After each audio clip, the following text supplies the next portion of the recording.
इस समय दिल्ली के खारी बावली मार्केट में मौजूद है, जो ड्राई फ्रूट्स थोक मार्केट के लिए जाना जाता है।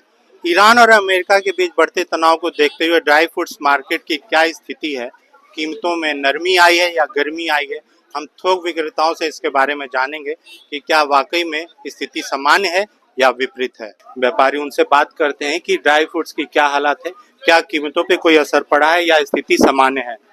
जिस तरह से भू राजनीतिक स्थिति बनी हुई है अंतर्राष्ट्रीय बाजार में, ईरान अमेरिका की जो स्थिति है, तो तमाम जो ड्राई फ्रूट्स है वहां से आते हैं, तो क्या लगता है कीमतें सामान्य हैं या स्थिति गंभीर है। बस ऐसे है कि मार्केट में बहुत टाइम से माल आ नहीं रहा है और पहले वाघा बॉर्डर से माल आ रहा था, वो बंद हो गया। फिर रास्ता निकल गया ईरान से भी अभी माल रास्ता बंद हो गया, 10-15 दिन हो गया माल रास्ता बंद है, माल आने वाला नहीं है। जैसे माल नहीं आ रहा है इस तरह भाव उसके ऊपर होता है और बहुत टेंशन है सब व्यापारी को कि हमारा माल रुका है, कहाँ पहुँचा, किधर पहुँचेगा, क्या होगा क्या नहीं होगा, मिल जाएगा हमारा नहीं मिल जाएगा। जितना टाइम निकल जाएगा उतना टेंशन ज़्यादा होती है हमारे लोगों को। सबसे जटिल समस्या क्या आ रही है, कम्युनिकेशन की प्रॉब्लम हो रही है। सबको बड़ी झटका है कि हमारे को माल हमारा फंसा है, सब व्यापारी का माल फंसा है, कुछ पता नहीं चलता है कहाँ हुआ किधर है, कहाँ तक कहाँ पहुँचेगा हमारा माल, कुछ पता नहीं चलेगा। और रोज़ बरोज़ जितना माल स्टाफ कम हो जाता है उतनी भाव ऊपर होता है मार्केट का। तो क्यों ये समस्या क्यों आ रही है। समस्या है रास्ता बंद है, रास्ता खुला है, इंटरनेट नहीं है, पता नहीं चलेगा कि कैसे माल हमारा कहाँ है कहाँ नहीं, नेट पे पता नहीं चलता। सब काम आजकल फ़ोन पे है, नेट पे है कि हमारा माल शिप पे लगा है नहीं, अफगानिस्तान से ईरान पहुँचे, ईरान से शिप में लग जाता है, शिप में हमको पता नहीं हमारा माल शिप में लगा है नहीं लगा है। मतलब डॉक्यूमेंटेशन ही नहीं हो पा रहे। डॉक्यूमेंटेशन नहीं होता है कि कैसे किधर है हमारा माल। पहले जो फ़ोन खुल रहे थे हमारे को डॉक्यूमेंट आ रहे थे कि आपका माल शिप में लग गया है, इस टाइम बंदर आवास में पहुँच गया, इधर पहुँचे उधर, अभी कुछ कुछ पता नहीं चलेगा हमारा माल कहाँ है किधर है, दिखता है तो कितने समय से ये स्थिति बनी हुई है। अभी तकरीबन 8-10 दिन से ये बात हो गई है। अभी 8-10 दिन और गुजर जाएगा, पता नहीं चले माल कहाँ है, किधर रह गया, कहाँ होगा, कुछ पता नहीं चला जाएगा। तो ड्राई फ्रूट्स में देखा जाए ईरान से तकरीबन पिस्ता, बादाम, अंजीर, केसर, इस तरह के माल ज्यादातर यहाँ इंडिया में आते हैं। तो आपका ज्यादातर किस तरह के आप चीजों में वो बिजनेस करते हैं। हमारा अंजीर का बिजनेस है, अंजीर का माल ज़्यादा हमारा आता है अफगानिस्तान से, और अफगानिस्तान से जाता है ईरान, ईरान से अफगानिस्तान दिल्ली आ रहा है। तो अंजीर की कीमत क्या है, मतलब किस। अभी तक कीमत ठीक है, जैसे माल अभी स्टॉक है सब दुकानदारों वाले के पास, अभी स्टॉक रोजाना कम हो गया ना, रेट ऊपर हो जाएगा। जैसे जैसे सारे दुकान वाले के पास 2 गाड़ी 3 गाड़ी स्टॉक है, जैसे स्टॉक कम होता है रेट भाव ऊपर हो जाता है। तो 8-10 दिन से अगर माल नहीं आया तो आपके पास स्टॉक होगा तभी आप आगे काम कर पाओगे। हाँ जी, हाँ जी, अभी स्टॉक खत्म हो जाता है, जितना स्टॉक होता है खत्म हो जाता है, पूरे ऑल इंडिया में माल जाता है। स्टॉक कार दुकान वाले के पास 1 गाड़ी 2 गाड़ी 3 गाड़ी कुछ भी नहीं है इस मार्केट में। इस मार्केट में बड़ी व्यापारी है और एक स्टॉक 1 गाड़ी 2 गाड़ी 1 हफ्ते 10 दिन 15 दिन 1 महीने तक चले जाएगा, तो बात नहीं चलता है माल। स्टॉक खत्म हो गया बहुत ऊपर हो जाएगा और माल नहीं है मार्केट में, कहाँ से आ जाएगा माल। तो ये जो समस्या है, इस समस्या को लेकर कुछ आप लोगों ने कोई रास्ता निकाला है व्यापार मंडल या कि सरकार से इस विषय में बातचीत करके इसका हल निकाला जाए। अभी तक कुछ हाल नहीं निकले है, अभी तक कुछ बात भी नहीं हुई है। अभी आजकल वेट करें शायद रास्ता खुल जाए या कोई उम्मीदवार आ जाए। अभी तक अगर 8-10 दिन और भी इस तरह हो गया तो कुछ रास्ता निकालना पड़ेगा। तो आने वाली स्थिति क्या लगता है कि कीमतों में इजाफा होगा अगर माल समय पर नहीं आया, तो जो सामान्य स्थिति अभी बनी हुई है आगे विपरीत स्थिति में बदल सकती है। हो सकता है जैसे माल नहीं आएगा तो सिटी बदल सकती है, देखना पड़ेगा किस तरीके में माल मंगवाना है, क्या करना है क्या नहीं करना है, क्या तरीका हो जाएगा। वैसे बाजार का क्या हाल है, मतलब सामान है। अभी तो सामान है, स्टॉक है सब लोगों के पास, 8-10 दिन में कोई फर्क नहीं पड़ जाता है। 15-20 दिन अगर और इस तरह हो गया तो फिर बहुत ज़्यादा फर्क हो जाएगा। जिसके पास अभी अंजीर की डिमांड ज़्यादा है सबके पास, अभी पिस्ता कम है, पिस्ता का रेट बहुत ऊपर हो गया है, जो अंजीर का रेट थोड़ा थोड़ा धीरे धीरे ऊपर होता है। पिस्ता का क्या रेट चल रहा है? पिस्ता का रेट पहले 2200 रुपये से अभी 3000 रुपये 1 kg।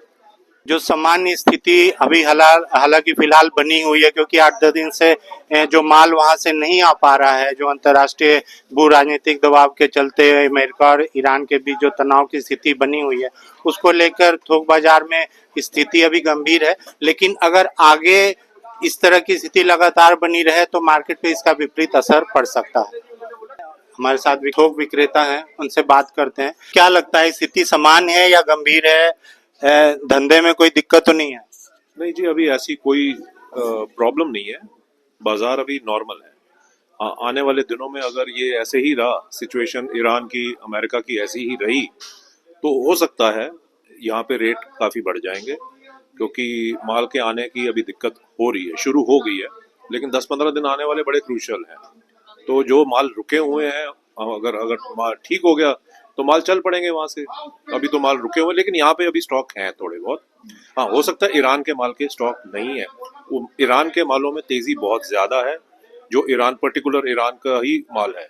लेकिन बाकी के जो है कंट्रीज, जैसे अमेरिका के जो माल आते हैं या अफगानिस्तान के माल है, उनमें इतनी तेजी नहीं है अभी, पर उम्मीद है वो भी आ जाएगी। तो कितने समय से ये चीजें बनी हुई हैं, मतलब स्थिरता बनी हुई है या स्थिति सामान्य नहीं है, कब से माल नहीं आ रहा है, कितने समय से? ये ईरान की जो तेजी है, ये तो पिछले 1 महीने से तेजी काफी है, 1-1.25 महीने से काफी तेजी चल रही है। हाँ, बाकी चीजों में कोई ऐसी तेजी नहीं है, सामान्य है। 1-2-3% इधर उधर वैसे भी चलता है, बाजार हमेशा ही चलता है। तो हाँ, 10-15 दिन अगर नहीं हुआ तो बाकी चीजों में भी तेजी आ जाएगी, बाकी चीजें भी तेज हो जाएंगी, अफगानिस्तान की भी चीजें तेज हो जाएंगी, हमें ऐसा लगता है। क्या दिक्कत आ रही है, मेन प्रॉब्लम कहाँ है? मेन प्रॉब्लम है कि जो माल वहां से चले हुए हैं ईरान से अफगानिस्तान के, उनसे उनका हमें कोई अभी पता नहीं चल रहा वो माल किधर है। ना उनके बीएल आ रहे हैं, ना उनकी कोई मतलब कि कागजात आ रहे हैं, ना हमारे एजेंट को पता है, ना कुछ ये, क्योंकि बीएल की कॉपीज नहीं आ रही हमारी, जो जिसको कि हम बिल्टी कहते हैं एक अपने उस लैंग्वेज में, तो वो अभी तक हमारे पास कुछ नहीं आ रहा। तो वो माल कहाँ है, किधर है, नहीं पता। तो वो किस वजह से नहीं आ रहा? अरे वो वहाँ पे दिक्कत है, वहाँ पे इंटरनेट बंद हुआ तो इस वजह से माल नहीं आ रहा ना, क्योंकि जब तक इंटरनेट नहीं चालू होगा तो कोई भी कागजात इशू नहीं होंगे। कागजात इशू नहीं होंगे तो कहाँ माल कैसे निकलेगा, माल नहीं पहुंचेगा। दूसरी वजह ये है कि डॉलर जो पिछले 2 महीने में 3 महीने में 88 वाला डॉलर आज 91 हो गया है, तो एक सबसे बड़ी कारण वो भी है। उसमें भी दिक्कत है, वो भी दिक्कत है कि लोगों ने माल खरीदा, नीचे के भाव में खरीदा, या रेट सामान्य था तब खरीदा था, आज जब उनकी पेमेंटें करने जा रहे हैं तो वो 2-2 रुपए 3-3 रुपए फालतू भर रहे हैं। तो ये दिक्कत है, व्यापारियों को ये दिक्कत है, उस हिसाब से यहाँ पे रेट बढ़ा नहीं है। तो डिमांड सप्लाई की अगर बात करते हैं, जैसे सप्लाई अभी रुका हुआ है कुछ दिनों से, तो क्या लगता है बाजार में मांग वही बनी हुई है या कमी आई? मांग नहीं है अभी। पिछले 1 महीने से ये इन महीनों में थोड़ी डिमांड वैसे भी कम होती है। पो का जो महीना होता है हमारे में इतनी डिमांड नहीं होती। अब आने वाले टाइम में फिर से शादियां शुरू हो जाएगी तो फिर से डिमांड आनी शुरू हो जाएगी, बाजार चल पड़ेगा। ये स्थिति कब तक सामान्य होने की उम्मीद लग रही है आप व्यापारियों को? अब ये तो जी इंटरनेशनल मामला है, हम क्या कह सकते हैं कि ये कब सामान्य होगी, क्योंकि हम लोग क्या कह सकते हैं। तो उम्मीद है हो जाएगी, जरूर ठीक होगी। ऐसे सारे दिन खराब नहीं रहते, सारे दिन अच्छे भी नहीं रहते, ऐसे ही है जी। तो ये थे थोक विक्रेता, जिस तरह से जो स्थिति बनी हुई है बाजार में, आने वाले समय में अगर माल जो वहां से ईरान से जो माल इंडिया में सप्लाई होता है, अगर उसमें देरी होती रही तो स्थिति विपरीत हो सकती है। लेकिन अभी कुल मिला के इनका यही कहना है कि स्थिति अभी सामान्य है, और ये अगर स्थिति 2-3 दिन में या आने वाले दिनों में अगर ठीक हो जाती है तो इसका कोई विपरीत असर बाजार पे नहीं पड़ेगा।